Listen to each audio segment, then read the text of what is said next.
اپنے مرحومین کو یاد کرتے ہوئے اور بالاخص میر اکبر علی مرحوم، میر فدا حسین مرحوم، میر مشتاق حسین جعفری مرحوم، حاجی غلام محمد مرحوم اور خاندان کے جملہ مرحومین سب کے لیے مرتبہ سورہ فاتحہ اور 3 بار سورہ توحید کی تلاوت فرمائیں۔ اعوذ باللہ من الشیطان الرجیم، بسم اللہ الرحمن الرحیم، الحمد للہ رب العالمین الرحمن الرحیم مالک یوم الدین، ایاک نعبد و ایاک نستعین، اہدنا الصراط المستقیم، صراط الذین انعمت علیہم غیر المغضوب علیہم ولا الضالین۔ بسم اللہ الرحمن الرحیم، قل هو اللہ احد اللہ الصمد، لم یلد ولم یولد ولم یکن له کفوا احد۔ بسم اللہ الرحمن الرحیم، قل هو اللہ احد اللہ الصمد، لم یلد ولم یولد ولم یکن له کفوا احد۔ بسم اللہ الرحمن الرحیم، قل هو اللہ احد اللہ الصمد، لم یلد ولم یولد ولم یکن له کفوا احد۔ اللهم اغفر للمؤمنین والمؤمنات والمسلمین والمسلمات الاحیاء منهم والاموات، اللهم تابع بیننا وبینهم بالخیرات انک مجیب الدعوات انک علی کل شیء قدیر۔ کریم عالم تمام عزاداران تشریف فرمائیں، تشریف لانے والے ہیں، سب کی حاجات کو پورا فرما۔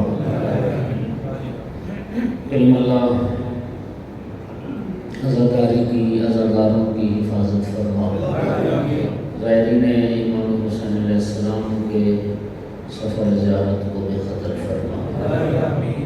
میرے مالک آئندہ سال ہمیں بھی 40 کربلا میں منانے کی توفیق عطا فرما۔ دنیا میں زیارت امام حسین علیہ السلام، آخرت میں شفاعت نصیب فرما۔ بیماروں کی شفا کاملہ عطا فرما۔ سید مشتاق حسین شاہ بیمار ہیں، مولا نے شفا کاملہ عطا فرما۔ جتنے بھی مومنین کے اولاد ہیں، نیک اولاد عطا فرما۔ جتنے جوان بے روزگار ہیں، نوکری کاروبار نہیں، باعزت روزگار عطا فرما۔ تم دست مومن کو وسیع حلال رزق نصیب فرما۔ تمام ملتمسین دعا کی دعاؤں کو مستجاب فرما۔ امام صاحب علیہ السلام کے ظہور میں تاجیل فرما۔ تمام دعاؤں کی قبولیت کے لیے بلند تر صلوات۔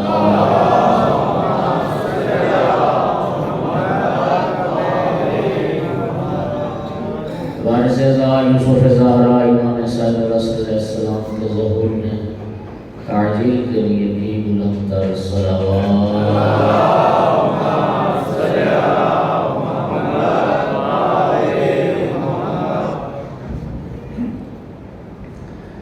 اعوذ باللہ من الشیطان اللعین الرجیم، بسم اللہ الرحمن الرحیم، الحمد للہ رب العالمین والعاقبۃ للمتقین والجنۃ للمؤمنین والنار للمنافقین، الحمد للہ الذی جعلنا من المتمسکین بولایت علی بن ابی طالب واولاده المعصومین،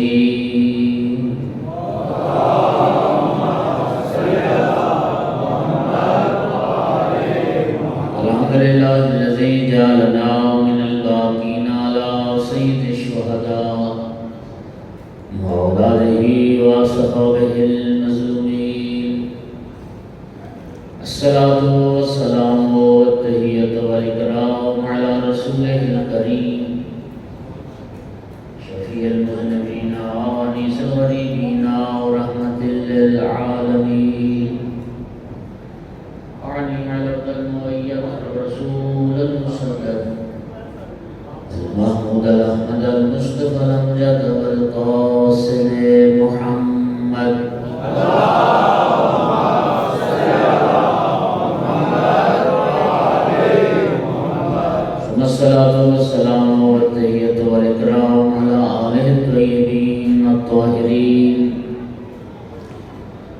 المعصومين المنتجبين المنتخبين المظلومين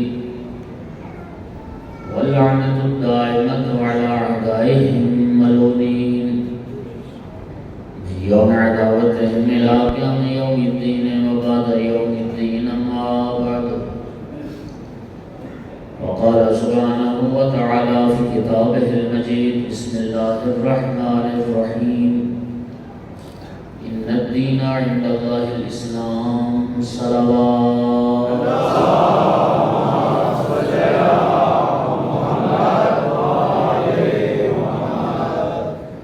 مومنین کرام،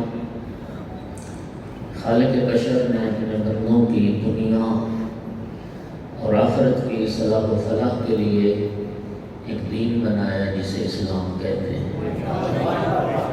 اللہ کریم یہ چاہتا ہے میرے بندے دین اسلام کے مطابق زندگی گزاریں تاکہ دنیا بھی کامیاب ہو جائے اور آخرت بھی کامیاب ہو جائے۔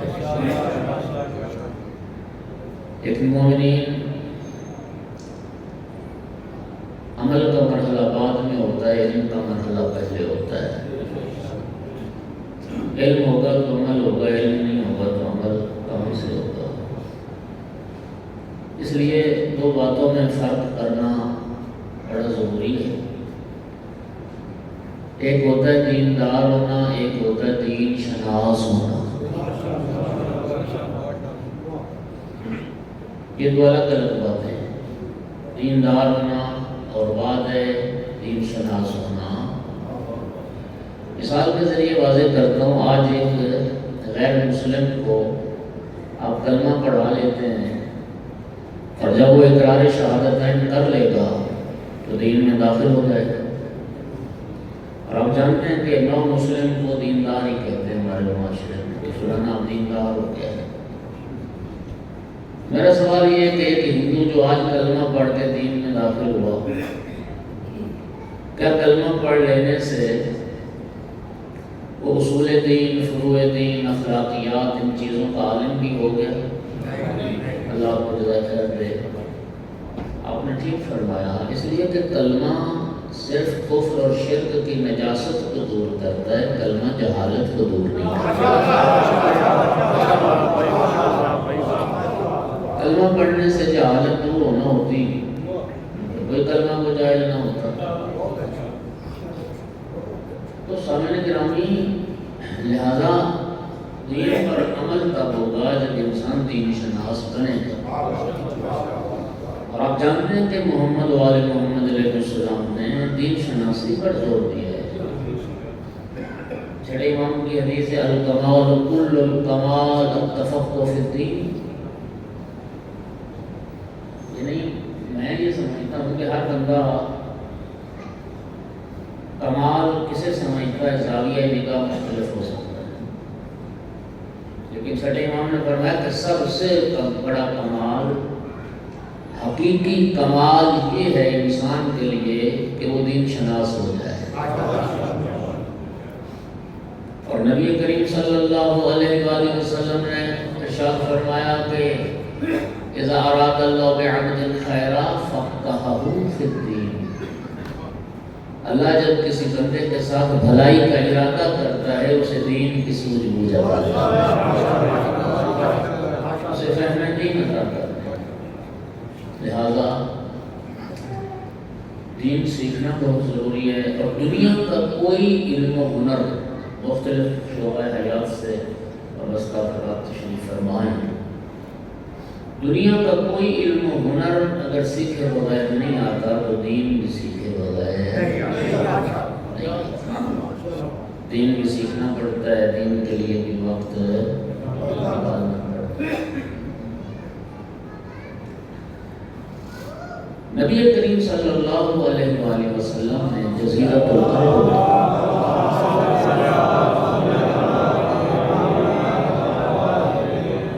صفر سے دین کا کام شروع کیا اور 23 سال لگے سرکار دو عالم نے دین اسلام کو نقطہ معراج تک پہنچا۔ صفر سے لے کر دین اسلام کو معراج تک پہنچانے میں اور معراج سے لے کر قیامت تک کے لیے دین اسلام کو محفوظ بنانے میں جہاں بہت ساری ہستیوں کا کردار ہے، وہاں پر اہم ترین کردار 6 شخصیات کا ہے جنہوں نے دین اسلام کی نصرت فرمائی۔ میں آغاز اسلام کی بات کر رہا ہوں، ورنہ اللہ کے دین کے مددگار ہر زمانے میں رہے اور ہر زمانے میں رہیں گے۔ امام محمد باقر علیہ السلام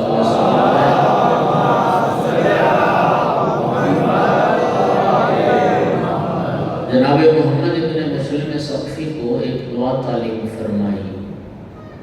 وہ دعا مفاتح الجنان میں بھی موجود ہے، ماہ رمضان کی دعاؤں میں وہ دعا موجود ہے، اور وہ دعا ہر مومن کی ہونی چاہیے۔ اور وہ دعا کیا تھی؟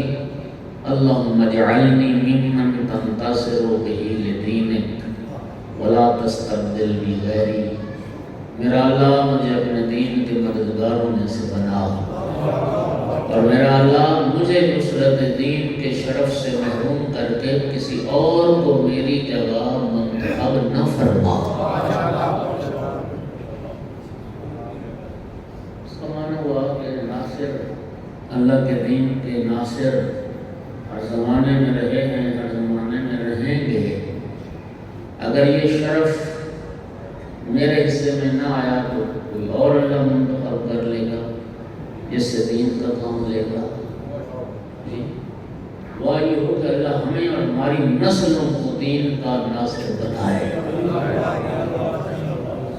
تو آغاز اسلام کی میں بات کر رہا ہوں کہ 6 ہستیوں کا کردار بڑا اہم ہے جنہوں نے نصرت دین خدا کی ہے۔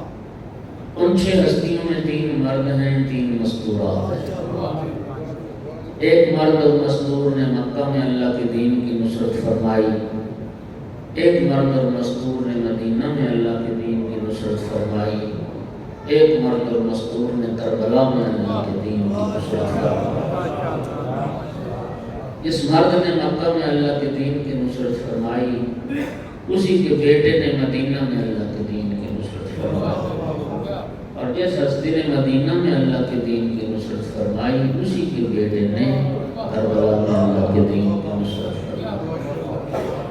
جس موازنہ نے، جس بیوی نے مکہ میں اللہ کے دین کی نصرت فرمائی، اسی کی بیٹی نے مدینہ میں اللہ کے دین کی نصرت فرمائی، اور جس بیوی نے، جس موازنہ نے، جس مقدرہ نے مدینہ میں اللہ کے دین کی نصرت فرمائی، اسی کی بیٹی نے کربلا میں اللہ کے دین کی نصرت فرمائی۔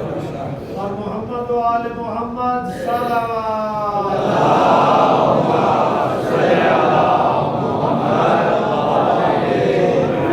مومنین کرام، ایک ہی خاندان ہے، ایک ہی سلسلہ نسب ہے، ایک ہی شجرہ طیبہ ہے۔ دین پہنچایا بھی اسی گھرانے نے، دین پھیلایا بھی اسی گھرانے نے، دین بچایا بھی اسی گھرانے نے۔ ایک ہی خاندان، اس خاندان کا تعارف آقا امیر المومنین علیہ السلام نے نہج البلاغہ میں ان لفظوں میں کروایا: اسرتہ خیر الاسر و شجرتہ خیر الشجر۔ پوری کائنات کے گھرانوں میں بہترین گھرانہ رسول اللہ کا گھرانہ، اور پوری کائنات کے شجرہ نسب میں بہترین اور پاکیزہ ترین شجرہ نسب ہے تو وہ بھی رسول اللہ کا شجرہ نسب۔ اور مومنین، یہ جو 3 ماں بیٹیوں کا ایک مقدس اور پاکیزہ سلسلہ ہے، اس کی دوسری مثال پوری کائنات میں نہیں ہے۔ غالباً مرحوم کاشف الغطا نے ذکر کیا کہ دنیا میں بڑے بڑے خاندان آئے ہیں، دنیا میں بڑی بڑی شخصیات پیدا ہوئی ہیں۔ کہتے ہیں کہ ایک بھی گھرانہ کائنات میں ایسا نہیں ملے گا جس گھرانے میں مسلسل 3 نسلوں میں کمال چلا ہو۔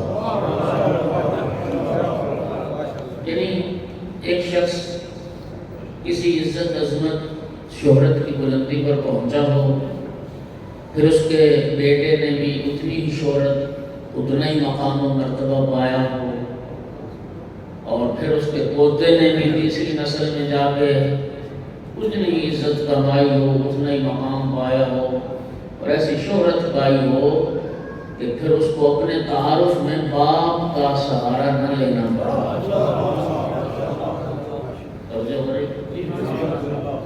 علماء کے گھرانے، شعراء کے گھرانے، پہلوانوں کے گھرانے، ہر اردو زبان شیعہ میر انیس کے نام سے واقف ہے۔ میر انیس کے بیٹے پوتے سے کتنی دنیا واقف ہے۔ اقبال کو کائنات جانتی ہے، بیٹے پوتے کو کون جانتا ہے؟ امام خمینی سے ایک دنیا واقف ہے، بیٹے پوتے سے کتنے لوگ واقف ہیں؟ توجہ ہو رہی ہے ذرا؟ تو مرحوم کاشف الغدا کہتے ہیں ایک بھی خاندان دنیا میں نہیں ہے کہ مسلسل 3 نسلوں میں کمال چلا ہو۔ واحد گھرانہ کائنات میں محمد و آل محمد کا گھرانہ ہے۔ مردوں میں دیکھو تو مسلسل 12 نسلوں میں کمال چلا ہے۔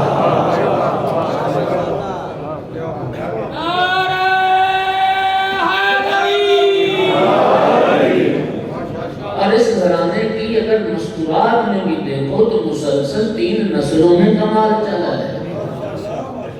یہ 3 ماں بیٹیوں کا مقدس سلسلہ ہے، جناب خدیجہ الکبریٰ صلوات اللہ علیہا کی اپنی شان ہے، جناب فاطمہ الزہرا صلوات اللہ علیہا کا اپنا مقام ہے، اور جناب زینب کبریٰ صلوات اللہ علیہا کی اپنی پہچان ہے۔ ہر بیوی عزت، عظمت، شہرت کے وسط النہار پر، اور ہر بیوی اپنے تعارف میں کسی دوسرے کے حوالے کی محتاج نہیں ہے۔ مسلسل 3، اور یہ پاکیزہ سلسلہ کائنات میں صرف ایک ہے۔ کائنات میں باعزت عظمت بیویاں تو بہت گزری ہیں، لیکن بس کوئی ایک بیوی گزری ہے۔ اس کے بعد پھر اس کی بیٹی نواسی نے بھی اتنی عزت پائی ہو، اس کی دوسری مثال نہیں ہے۔ جناب حوا، جناب سارہ، جناب ہاجرہ، جناب آسیہ، جناب مریم، اور یہ جو 3 ماں بیٹیوں کا مقدس اور پاکیزہ سلسلہ ہے، درمیان میں سیدہ طاہرہ صلوات اللہ علیہا کی ذات ہے۔ ایک طرف ماں خدیجہ الکبریٰ سلام اللہ علیہا، ایک طرف بیٹی جناب زینب کبریٰ سلام اللہ علیہا، اور خود بیوی صدیقہ کبریٰ سلام اللہ علیہا۔ اللہ نے کتنا کرم کیا سیدہ طاہرہ کی ذات پر کہ رب نے سیدہ طاہرہ کو ماں وہ عطا کی جس کا بنائے کلمہ لا الہ الا اللہ پر احسان ہے، بیٹی وہ عطا کی جس کا بقائے کلمہ لا الہ الا اللہ۔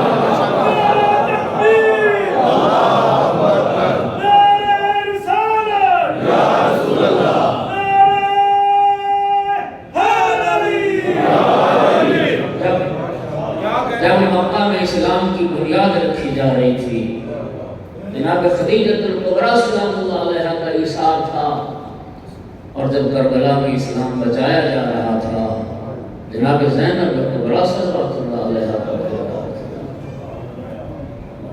مومنین کرام، جس گھرانے میں توجہ چاہوں گا، جس گھرانے میں جناب زینب کبریٰ صلوات اللہ علیہا نے آنکھ کھولی، اس گھرانے میں 5 تن پاک پہلے سے موجود ہیں۔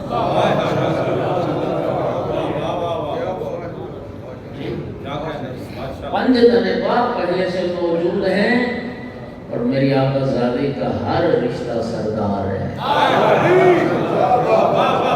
نانا سید الانبیاء، بابا سید الاوصیاء، ماں سیدۃ النساء، بھائی سیدہ و شباب نانا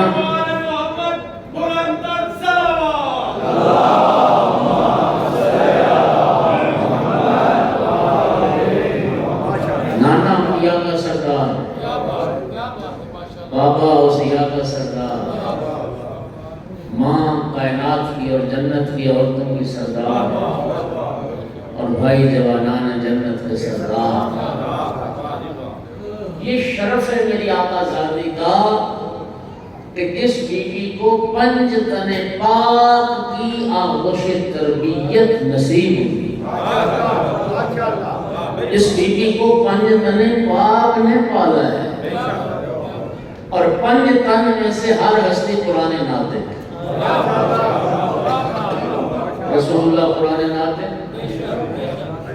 مولا امیر المومنین قرآن ناطق، جناب سیدہ صلوات اللہ علیہ قرآن ناطق، جناب حسنین کریمین قرآن ناطق. تو پھر مجھے کہنے دیجئے جناب زینب کبریٰ صلوات اللہ علیہ وہ حدیث ہے جس کی پرورش قرآن کی آغوش میں ہوئی.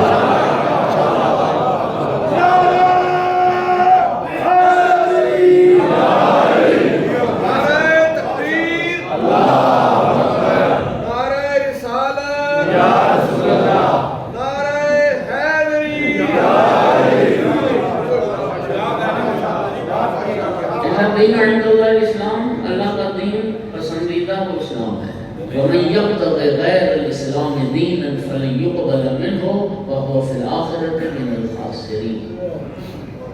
اللہ فرماتا ہے اسلام کے علاوہ اگر کسی نے کوئی اور دین اختیار کیا وہ دین اس سے ہرگز قبول نہیں کیا جائے گا، اور قیامت کے دن وہ انسان خسارے میں ہوگا جو اسلام کے علاوہ کسی اور دین کو اختیار کرے.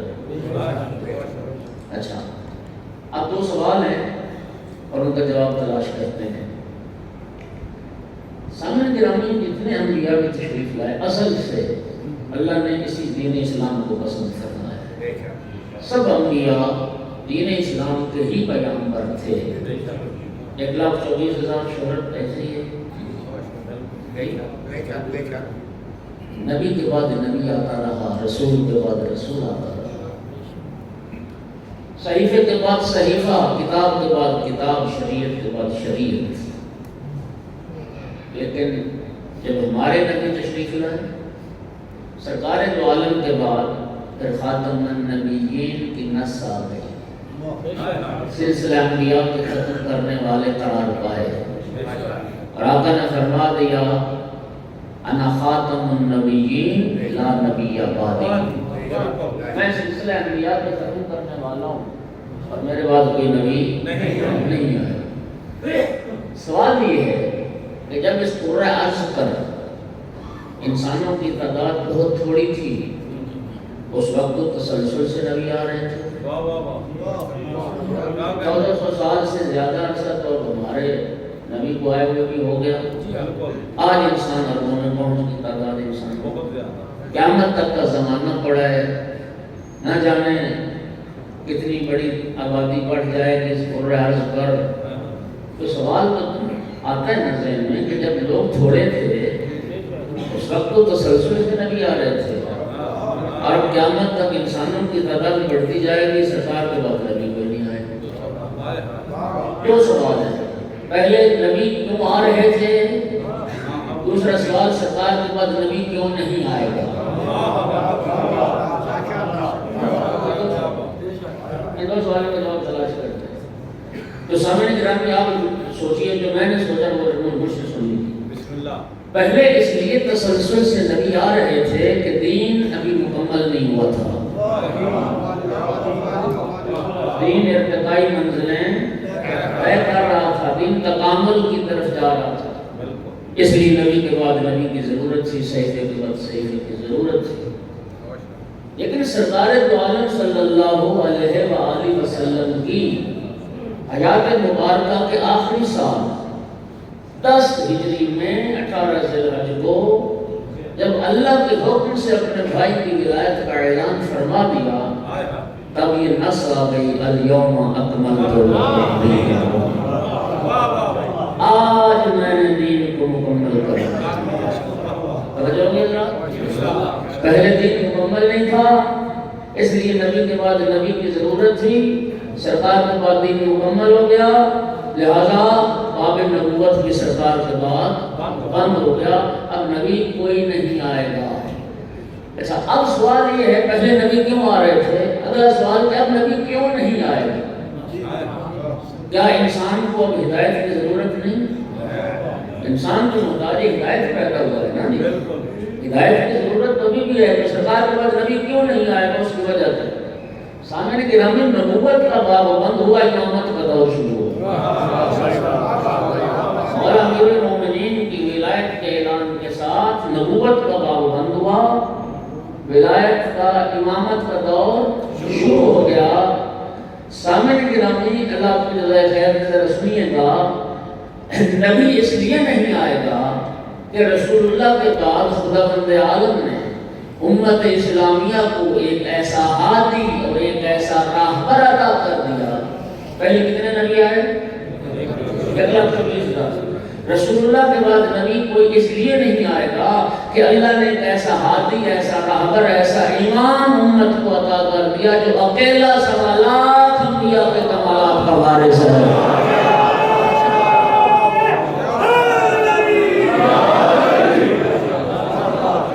رب کریم نے محمد صلی اللہ علیہ وآلہ وسلم کے بعد 12 محمد ہادی عطا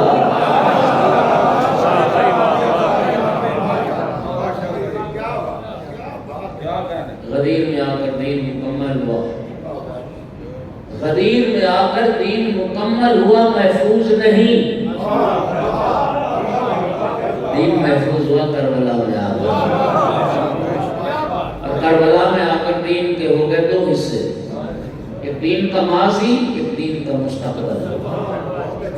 آدم علیہ السلام سے لے کر سرکار دو عالم تک اور آقا امیر المومنین کی ولایت کے اعلان سے لے کر کربلا میں امام حسین علیہ السلام کے آخری سجدے تک یہ سارا دین کا ماضی، اور مظلوم کربلا کے آخری سجدے سے لے کر آفتاب قیامت کے طلوع ہونے تک یہ سارا دین کا مستقبل ہے۔ کربلا میں آ کر دین کے ہو گئے 2 حصے، دین کے ماضی کو مولا حسین علیہ السلام بچا گئے، دین کے مستقبل کو علی کی بیٹی زینب کبریٰ بچا۔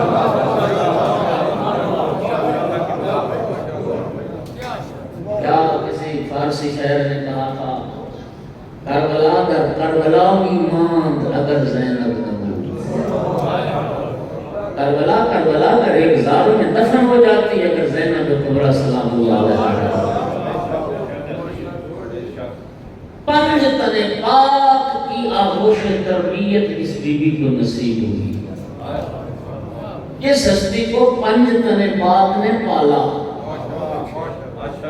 آقا زادی کی ولادت با سعادت ہوئی، نبی کریم تشریف لائے، یا علی بیٹی کا نام کیا رکھا؟ عرض کیا رسول اللہ میرے بیٹوں کے نام بھی آپ نے رکھے، آپ کے ہوتے ہوئے میں کیسے سبقت کر سکتا تھا؟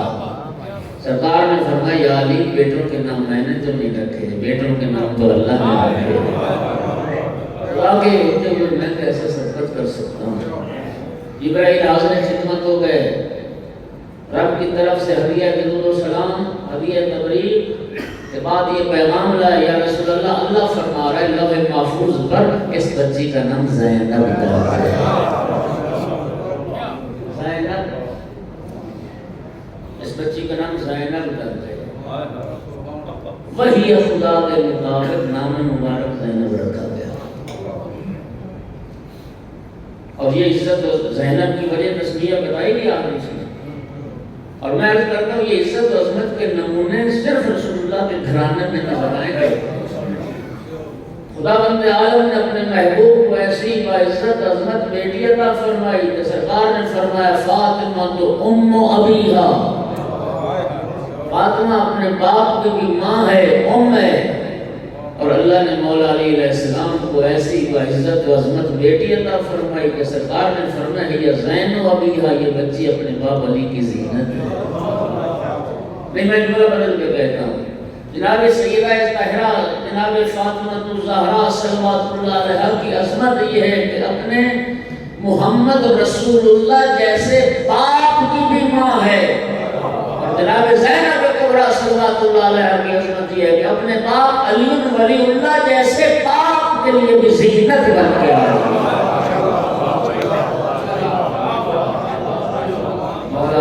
اپنی نہج البلاغہ پر بھی وہ ناز نہیں ہے کہ زینب کبریٰ پر نام مبارک زینب صلوات اللہ علیہ مرحوم امام مقانی عبداللہ امام مقانی ہمارے فقیر گزرے ہیں، علم رجال کی ان کی بڑی معروف کتاب ہے۔ مرحوم امام مقانی نے ایک جملہ لکھا قول زینب و مز زینب وما ادراک مز زینب، کون ہے زینب اور کیا ہے زینب اور تم کیا جانو کہ کیا ہے زینب، وما ادراک مز نام مبارک زینب صلوات اللہ علیہ صلوات رسول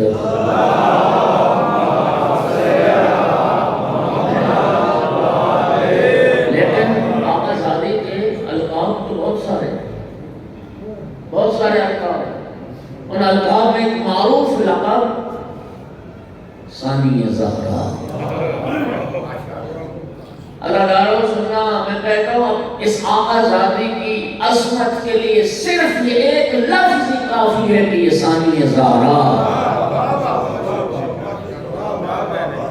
میں بنت پیغمبر کی بارگاہ میں معافی مانگ کے جملہ عرض کروں گا، بنت پیغمبر مجھے معاف کرنا، آپ کا ثانی تو دنیا میں آ گیا، ثانی زہرا تو دنیا میں آ گئی، ثانی زینب کوئی نہ آ سکتا۔ کیا کسی شاعر نے کہا جواب مریم جناب زہرا، جواب زہرا جناب زینب، جواب مریم جناب زہرا، جواب زہرا جناب زینب، جناب زینب کے بعد لیکن جواب زینب جناب زینب، کوئی ثانی زینب نہ آ سکتا۔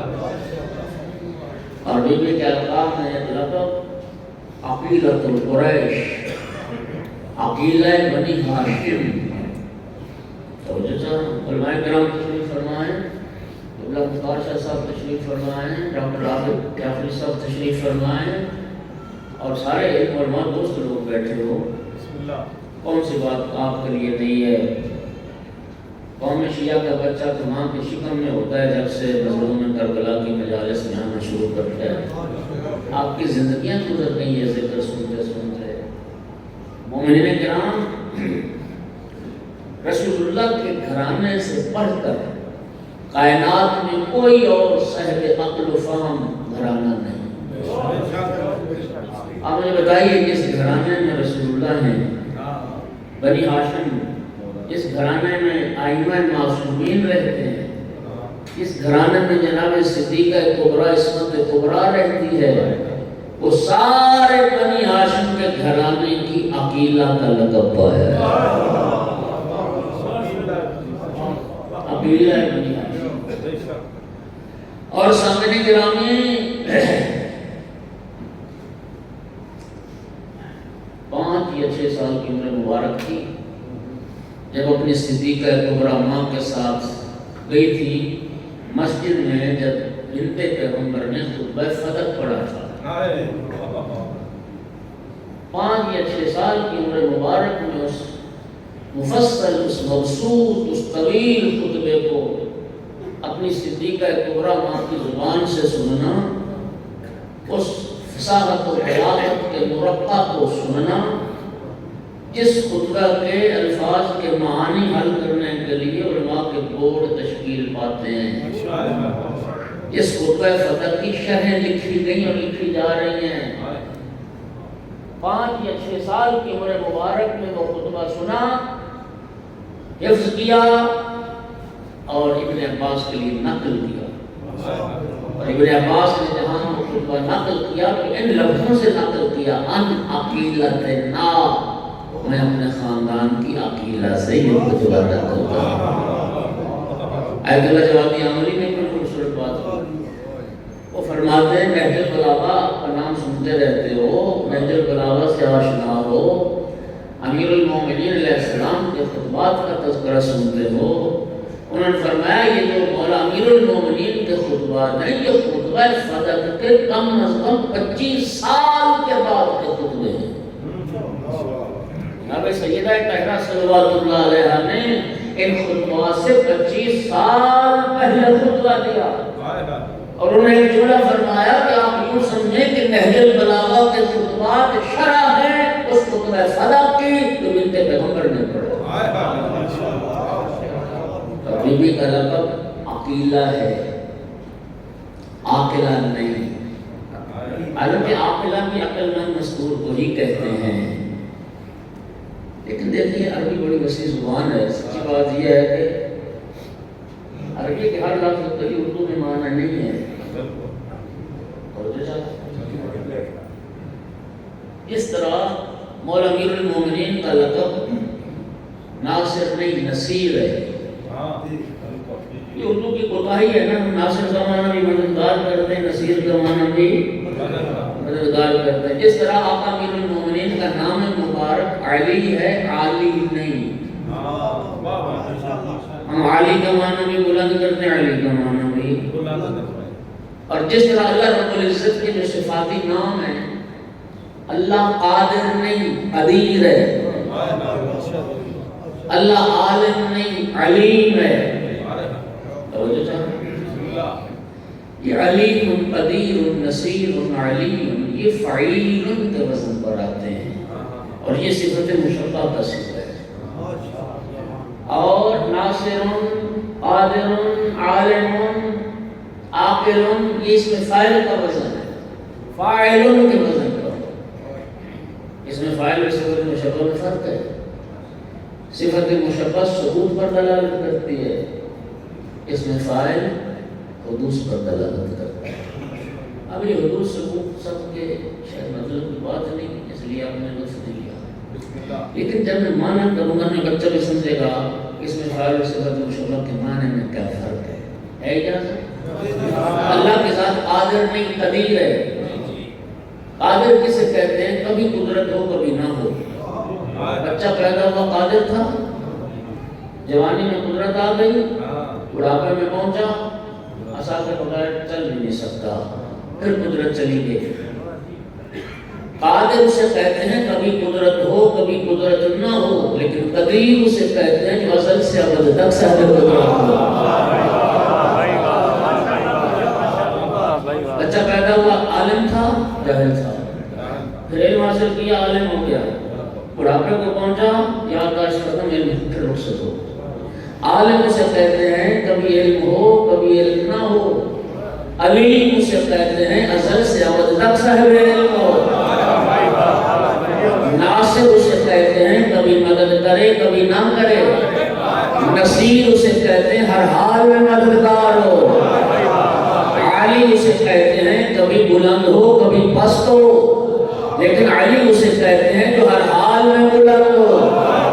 عاقلہ اسے کہتے ہیں کبھی عقل ہو کبھی عقل نہ ہو، لیکن عقیلہ اس بیوی کو کہا جائے گا کربلا میں مصائب کی معراج پر بھی وقت کا امام اس بیوی سے مشورہ طلب کرے۔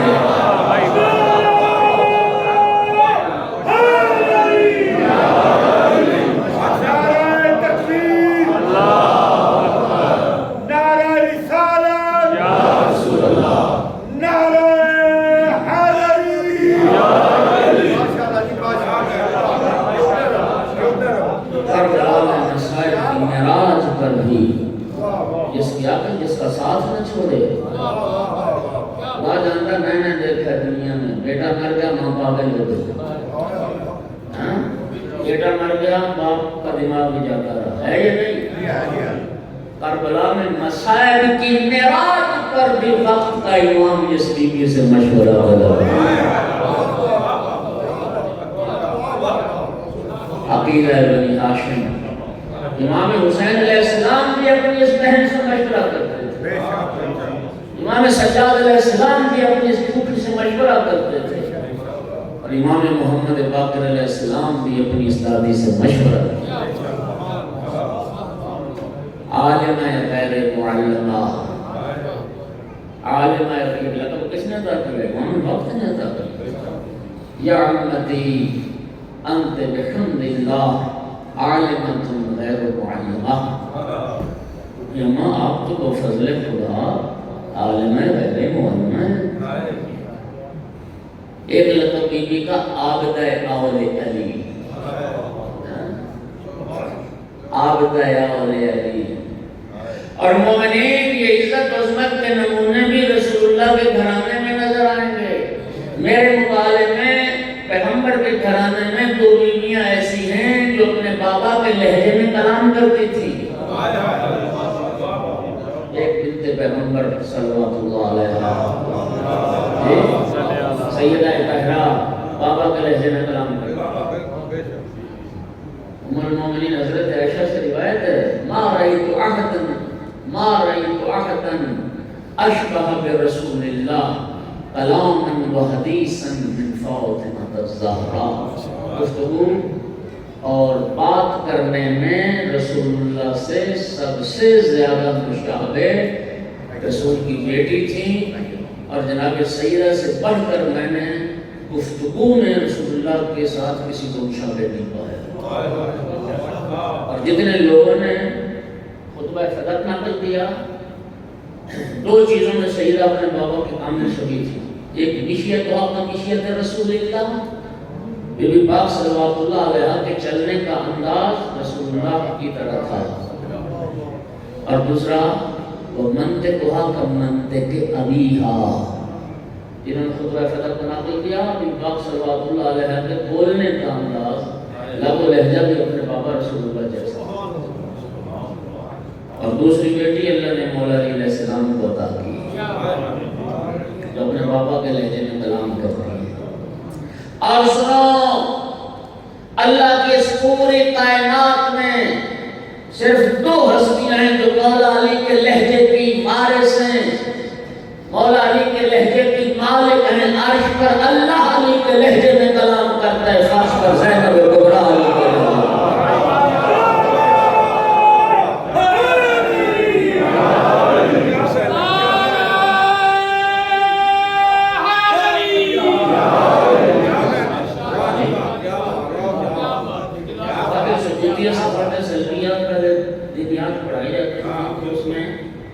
پڑھائی جاتی تھی وہ صفات جو اللہ کے لیے ثابت ہیں اور وہ صفات جو اللہ کے لیے نہیں ہیں۔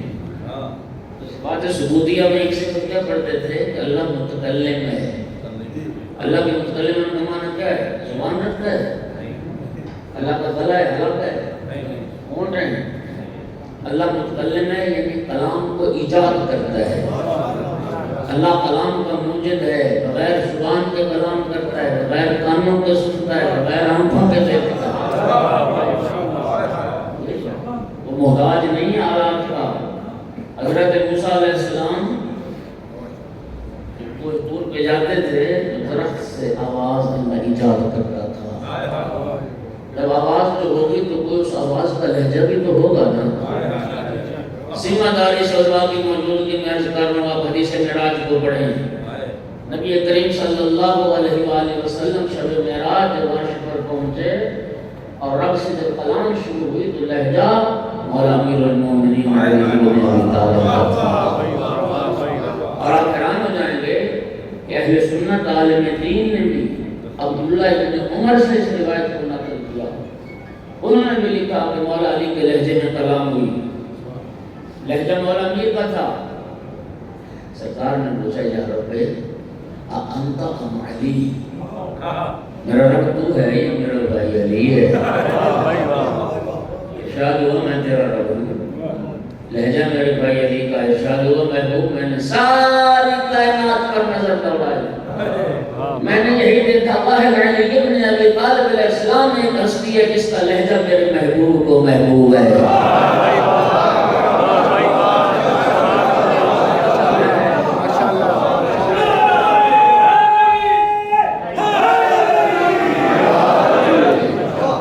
محبوب میں نے تیری محبت کی خاطر تیرے لیے بات کرنے میں لہجہ علی کو اختیار کیا ہے۔ اس لیے میں نے کہا مولا علی کے لہجے کی دو ہستیاں، اللہ عرش پر مولا علی کے لہجے میں کلام کرتا ہے، فرش پر زینب کبریٰ اپنے بابا علی کے لہجے میں کلام کرتا ہے۔ اور یہ عزت و عظمت کے نمونے بھی صرف رسول اللہ کے گھر میں ملیں گے۔ اللہ نے اپنے محبوب کو ایسی باعزت و عظمت بیٹی عطا فرمائی. ایک بار نہیں ہزاروں بار آپ نے سے بیٹھ کو سنا, ہزاروں بار. ام المومنین عائشہ سے یہ روایت ہے, بخاری مسلم نے بھی لکھا ہے, کلما جاءت فاطمہ علی ابیہا فقام الیہا رسول اللہ. جب بھی سیدہ طاہرہ بابا کی خدمت میں آتی تھی, رسول اللہ بیٹی کی تعظیم کے لیے کھڑے ہو جاتے تھے. اور اللہ نے امام حسین علیہ السلام کو ایسی, امام حسین علیہ السلام کو اللہ نے ایسی باعزت و عظمت بہن عطا کی کہ جب بھی میری آقا ذات زینب سلام اللہ علیہ تشریف لاتی تھی, امام حسین علیہ السلام بہن کی تعظیم کے لیے کھڑے ہو جاتے تھے. محدث جزائری نے لکھا, مولا حسین علیہ السلام تلاوت قرآن میں مصروف تھے. میری آقا ذات تشریف لائی, مولا حسین علیہ السلام قرآن ہاتھوں پر لے کے کھڑے ہو گئے. پھر مجھے کہنے دیجئے نا, جناب زینب کبریٰ صلوات اللہ علیہ کی عظمت یہ ہے, قرآن ناطق کی جس کی تعظیم کے لیے کھڑا ہو جائے, قرآن صامت کی جس کی تعظیم. اور دنیا میں ہر بہن کو بھائی سے محبت ہوتی ہے اور ہر بھائی کو بہن سے, لیکن اتنی محبت کہ لقب ہوا شریقۃ الحسین. شریقۃ الحسین. ہر بہن بھائی کو محبت ہوتی ہے ایک دوسرے سے, لیکن اللہ جانتا ہے ایسی محبت.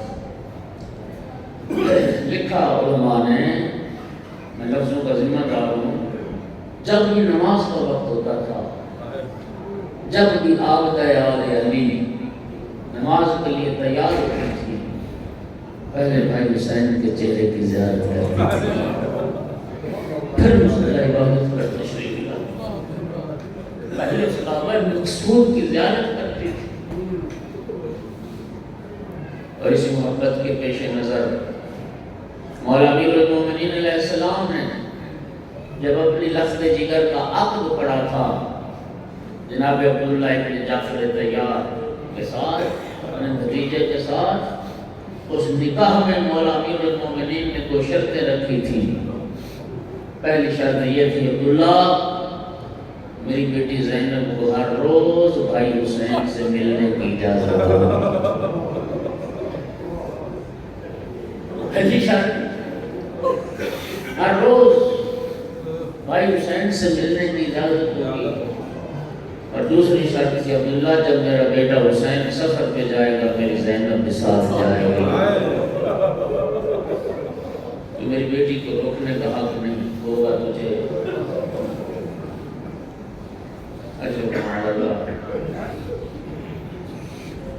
جب رخصتی ہوگی نا آقازادی کی, تیسرا دن آیا, مولا امیر المومنین بیٹی کے گھر تشریف لائے, دیکھا جناب زینب کبریٰ زار زار رو رہی ہیں.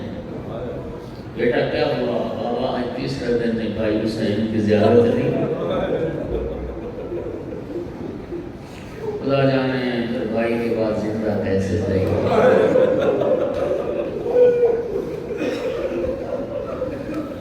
جب ولادت ہوئی تھی نا آقازادی کی, نبی کریم نے جناب بلال سے فرمایا کہ مدینے میں منادی کرو, سب لوگوں کو مسجد میں اکٹھا کرو. مدینہ میں منادی ہو گئی, مسجد نبوی کھچک بھر گئی, صحابہ کرام جمع ہو گئے, سرکار منبر پر جلوہ افروز ہوئے. فرمایا یا علی گھر جاؤ, میری بیٹی کو اٹھا کے لاؤ. اور امیر المومنین گھر گئے, بیٹی کو اٹھا کے لائے, رسول اللہ کے ہاتھوں پر دیا. ازادار و ذمہ داری سے پڑھ رہا ہوں, سرکار کے ہاتھوں میں بیٹی آئی. نبی کریم نے سب مسلمانوں کے سامنے بیٹی کے ننھے بازو پکڑ لے, ان بازوؤں کو بوسہ دینا شروع کیا, بیٹی کے بازوؤں کو چومنا شروع کیا اور زاروں قطار رونا شروع کیا. فرمایا تھا میری بیٹی زینب کے دکھ میں, میری بیٹی زینب کے مسائل سن کر گریہ کرنا اتنا ہی اجر و ثواب رکھتا ہے جتنے میرا بیٹے حسین کے غم میں رونا ثواب رکھتا ہے.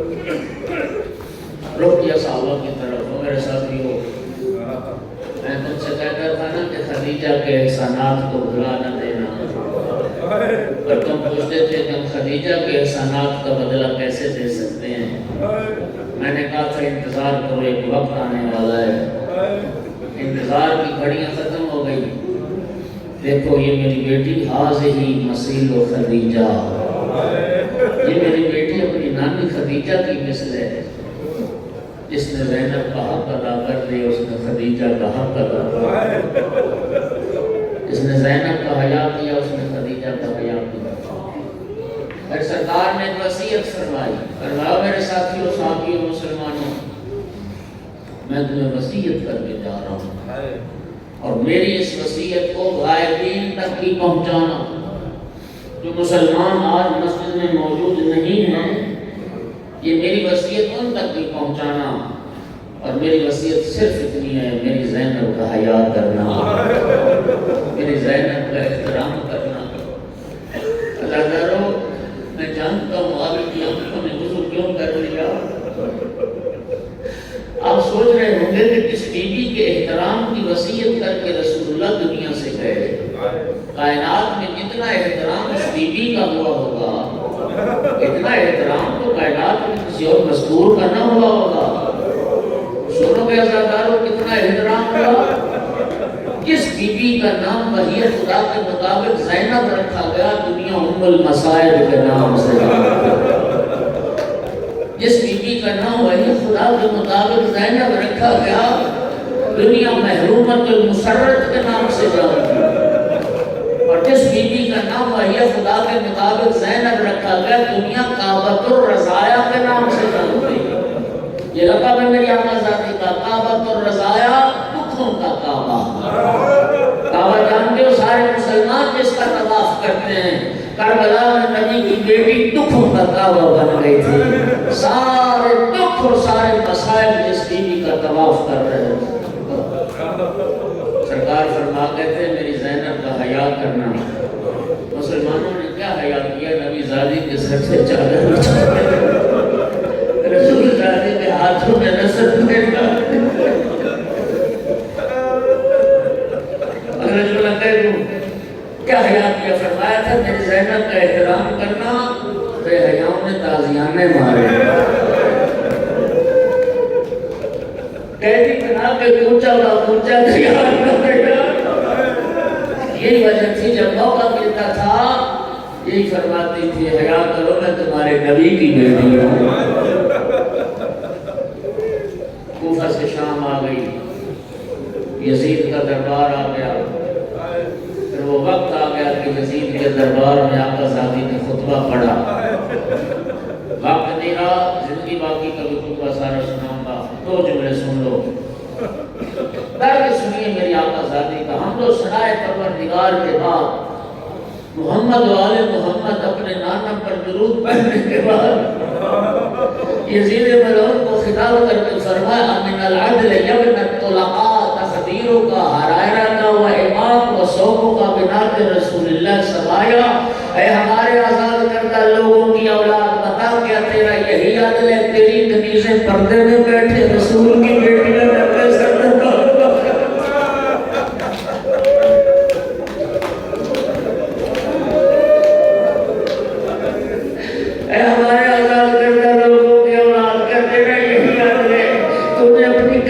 پردے میں بٹھا رکھی ہے، اور رسول زادیوں کو قیدی بنا کے درباروں بازار میں پھرایا جا رہا ہے۔ قد حنقت صدورہن وأبدیت وجوہہن، تم نے ہمارے سروں سے چادریں چھین لی، ہمارے چہرے ننگے کر دیے۔ تحرک بہن العداء من بلد الى بلد، دشمن ایک شہر سے دوسرے شہر، دوسرے شہر سے تیسرے شہر ہمیں لیے پھرتے ہیں۔ وَيَتَصَفَّى وُجُوهُنَّ الْقَرِيبُ وَالْبَعِيدُ وَالدَّنِيُّ وَالشَّرِيفُ، اور ہم جہاں سے گزرتے ہیں شریف لوگ بھی ہمارا چہرہ دیکھتے ہیں، کمینے لوگ بھی ہمارا چہرہ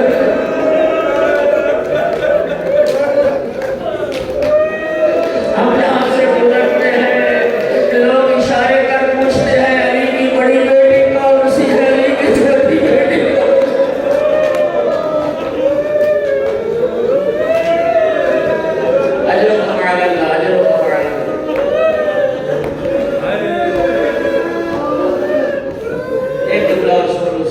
درد سنو آقا زادی کا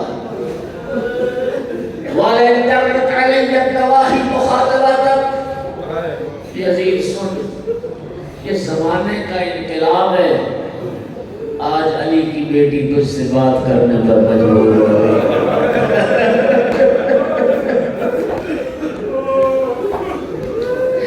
علی جیسے امام کی بیٹی مجھا شرابی کا دربار مجھا یزید سے ہم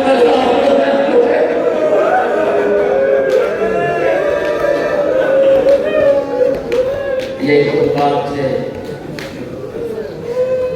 آقا زادی کے خطبات مولا سجاد کے خطبات شام والوں کی آنکھیں کھل گئیں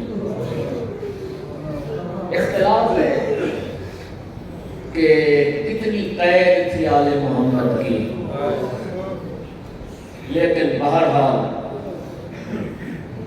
مختلف نظریات ہیں ہر نظریے کے جو علماء قائل ہیں وہ ٹھوس دلیلیں رکھتے ہیں لیکن ایک رائے یہ ہے کہ یہ خطبات کا اثر تھا پہلے شام کے نگاہوں کے سامنے سے حجابات ہٹ گئے حقیقت حال سے میں آگاہی ہوئی اور جب انہیں پتہ چلا کہ یہ تو نبی زادیاں قید کر کے لائی گئی یہ تو رسول اللہ کا گھرانہ اجاڑا گیا ہے پھر یزید کے لیے آل رسول کو شام میں قید رکھنا مشکل ہو گیا یکم سفر کو قافلہ شام پہنچا تھا 7 سفر کو رہائی ہو گئی 8 سفر کو واپسی شروع ہوئی چہلو منا رہے ہو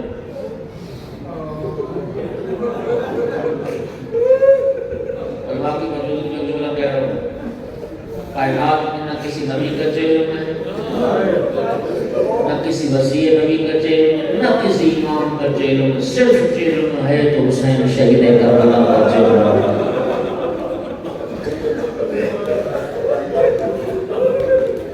اور بڑی بہنوں نے بھائی کا چہلو کربلا میں کیا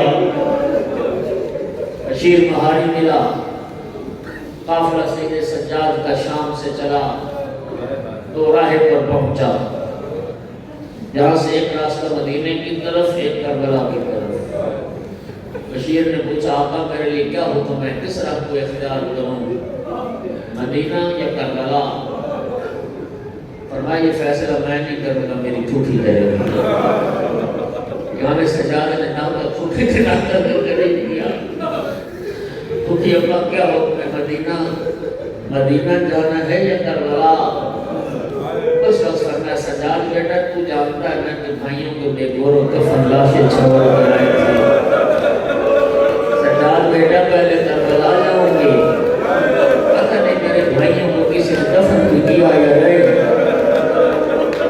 جاؤں گی کربلا بھائیوں کا سلام کروں گی بھائیوں کی زیارت کروں گی پھر چلوں گی مدینہ راہ کربلا کو اختیار کیا منزلیں طے ہوتی آئی 20 سفر کو سید الصالحین کا قافلہ جب حدود کربلا میں پہنچا مولا سجاد نے ناکہ قریب کیا عرض کی ٹوٹی اماں تیرے بھائی کی نگری یاد ہے ٹوٹی اماں کربلا پہنچ گئے آزاد ہے یہ سننا تھا خدا گواہ روایت کے لفظ نے جب سنا نا کہ ہم کربلا پہنچ گئے پھر میری آقا زادی نے اٹھ بیٹھنے کا انتظار بھی نہیں کیا پھر کھڑے اونٹ سے اٹھنے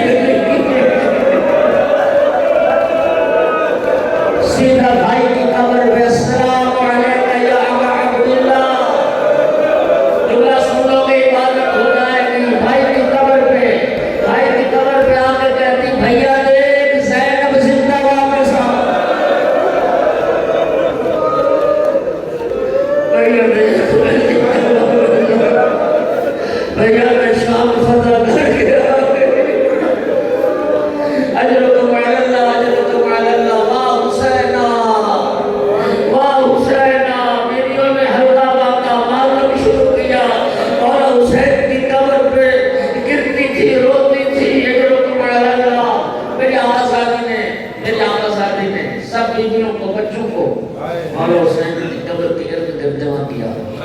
اور ایک مولا عرض کیا بھیا روز عاشور میں آپ مقتل کی طرف روانہ ہونے لگے تھے بھیا آپ نے مجھے وصیت کی تھی اخت زینب احفظی ایتامی، میری بہن میرے یتیم تیرے حوالے، بہن میرے یتیموں کا خیال رکھنا۔ بھیا میں یہ بچا لائی ہوں، بھیا میں نے آپ کے یتیموں کا خیال بہت رکھا، لیکن بھیا مجھے معاف کرنا، سینے پہ سونے والی کا نہ پوچھنا۔ بھیا سینے پہ سونے والی کا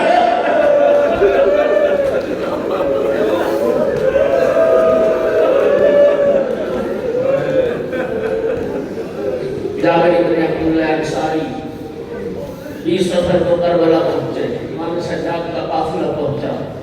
ایک مدت کے بعد امام سجاد علیہ السلام نے جب جابر کو دیکھا، جابر کے گلے میں وحی ڈال رہے، جابر اور امام سجاد نے بہت غلام نواز سے کریا کیا، بڑا روئے۔ پھر امام سجاد نے رو کے بتایا، یا جابر ہا ہونا قتلت رجالنا، جابر یہی سرزمین کربلا ہے جہاں ہمارے مرد مارے گئے، ہا ہونا صوبیت اطفالنا، یہی سرزمین ہے جہاں ہمارے بچے ذبح کر دیے گئے، ہا ہونا حرقت خیامنا، اسی زمین میں ہمارے خیمے جلا دیے گئے، ہا ہونا صوبیت نساؤنا، اسی زمین پہ نبی کی بیٹیوں کو قیدی بنا دیا۔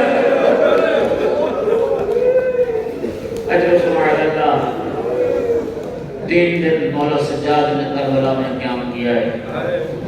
اللہ جانتا روایات کہتے نبی زادیوں کو نہ کھانے کا ہوش نہ پینے کا ہوش، کبھی مولا حسین کی قبر پہ بیٹھ کے روتی، کبھی مولا عباس کی قبر پہ بیٹھ کے روتی۔ مولا سجاد کو خطرہ رہے ہوا کہیں شدت غم سے کوئی بیوی مر نہ جائے۔ کچھ دنوں کے بعد امام نے کوچ کا حکم دیا، قافلہ مدینے کے لیے تیار ہوا، محمل بٹھائے گئے، نبی زادیوں کو بیوی بچوں کو سوار کیا گیا، ذمہ داری سے کر رہا سب بیویاں سوار ہو گئی، ایک بیوی سوار نہیں ہوئی۔